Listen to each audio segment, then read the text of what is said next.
Welcome to Sew Very Easy. My name is Laura, and it's time for block 2 from the block collection from Coats Thread. And it's a paper pieced pattern that's going to make an entire quilt. Finished, it's going to be 45 by 45. It's a great pattern. And this month is the pinwheel block. It's a great block. Let's get started. Block 2 is very much like a pinwheel, and it's going to have all the blues and greens. I'm going to continue using the fabric lineup from Free Spirits, and I'm using the blue and the green. I'm also going to use a Microtech needle, 8012, and paper piecing thread, which is very, very thin, but it's very strong. So we're going to need to print out the pattern, which I'll put a link in the description for you.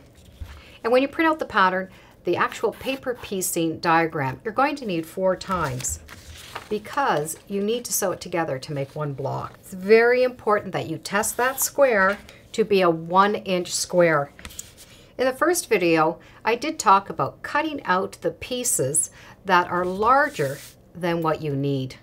So you would cut out that piece and use it as a template, making the block bigger.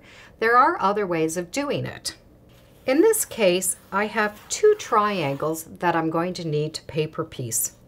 I can take my square ruler and measure that, and that square is going to be 4 inches. So I'm going to pre-cut my fabric at a minimum of 5 inches, even though it's a 4-inch. And that is going to give me a nice big triangle for this. Either way works well.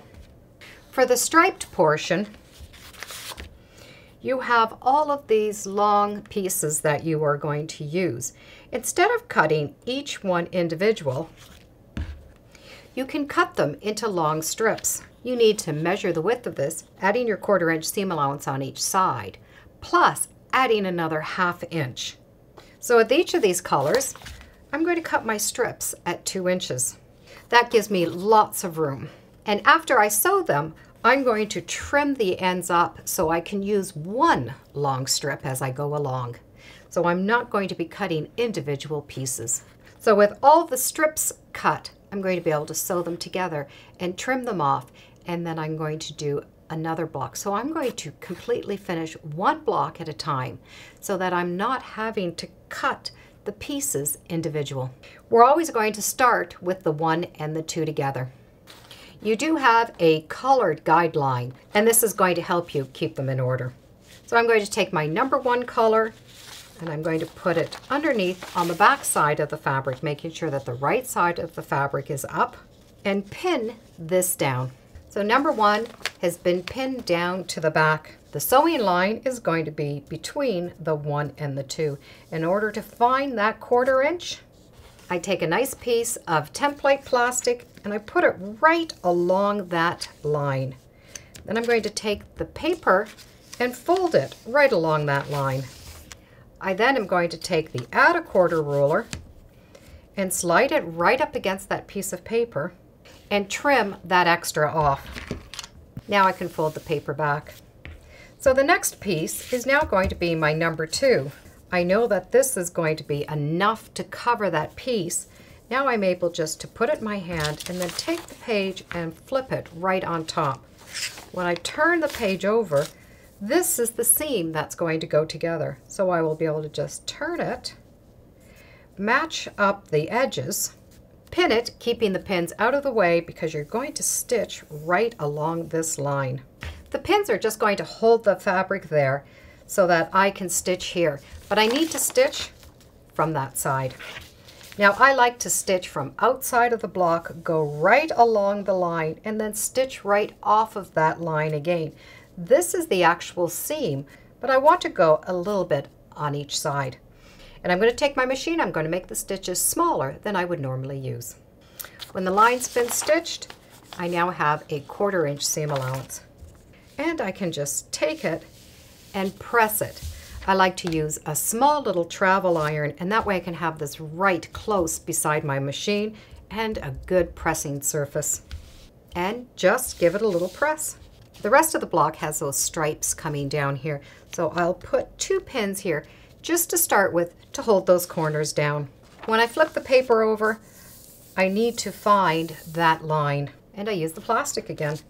And take it, put it right along the seam line, and turn it back. Now because you've stitched right through, you're going to be able to just pull the paper and it's going to come right off and leave the stitches still in the fabric. Now I can trim off the extra to the 1/4 inch. There's one other thing that I like to do at this point, and that is mark the outside, because it will give me a guideline from this side of the fabric. So just take your piece of plastic a little bit outside of the pattern and fold your paper. Now on this side, I actually have those fold marks, so I will know that the fabric will need to fit in that size. So the first color is going to be the green. I'll be able to match up this edge with the edge here, and because I have done that fold, I will know that my strip is long enough and pin that fabric down. And when I turn it over, I'm going to be able to start that stitch outside of the block, coming in, following that stitch line all the way and coming off of the block. And when it's been pressed down, you're going to have a long tail that you're going to be able to cut off. Just make sure you're not cutting into the pattern, and that's why those fold lines are going to be useful. This strip will now be able to be used for the next block. Trim off the 1/4 inch. Going by my fold line on the back, I'm able to put the fabric down, matching up the raw edges, pin it, turn it over, and stitch that line. My favorite pins are the little flat head flower pins, and that way they're nice and flat when you turn it over and go to sew it. Again, I'm going to start off the pattern, stitch through my stitching line, and come right back off. When all the stripes have been added on, I can trim this along the trim line. The trim line is the dotted line, not the solid line. And when you trim off, all of the threads and stitching that you did outside of the block, it's just going to be trimmed off. All of the threads are trimmed, so the block gets trimmed as you go along.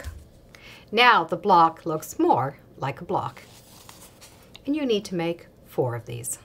And when all 4 are done, you're going to be able to follow the diagram and put your pinwheel together. First thing you're going to do is sew 2 together and 2 together. Once you have the 2 done, turn them over and remove a little bit of the paper right here where you're going to join up the edges. I like to just peel back a little bit the edges and then take off that center 1/4 inch seam. Now when I go to match up the seams, I have no paper that I've stitched inside that center. Match up your center and sew the block closed. And once that center seam is matched up, I'm able to take off the rest of the paper. And by just tugging on the fabric, you can break that paper without hurting the seam. Another thing you can do is just fold it back upon that seam that you did, run your hand over it, and that paper is just going to come right off. You won't need to worry about that thread. That Coats thread is nice and strong so that it's going to take that tearing of the paper. When you're done, you're going to be able to press this and all of your seams are perfect 1/4 inch. So we have block 1 done and we have block 2 done. The next will be block 3. I'll put a link in the description so you can follow along and print out the patterns for yourself. I do hope you join me for block 3. Thank you for joining me on Sew Very Easy, and as always, come on back and let's see what we're sewing next time in the sewing room. Bye for now.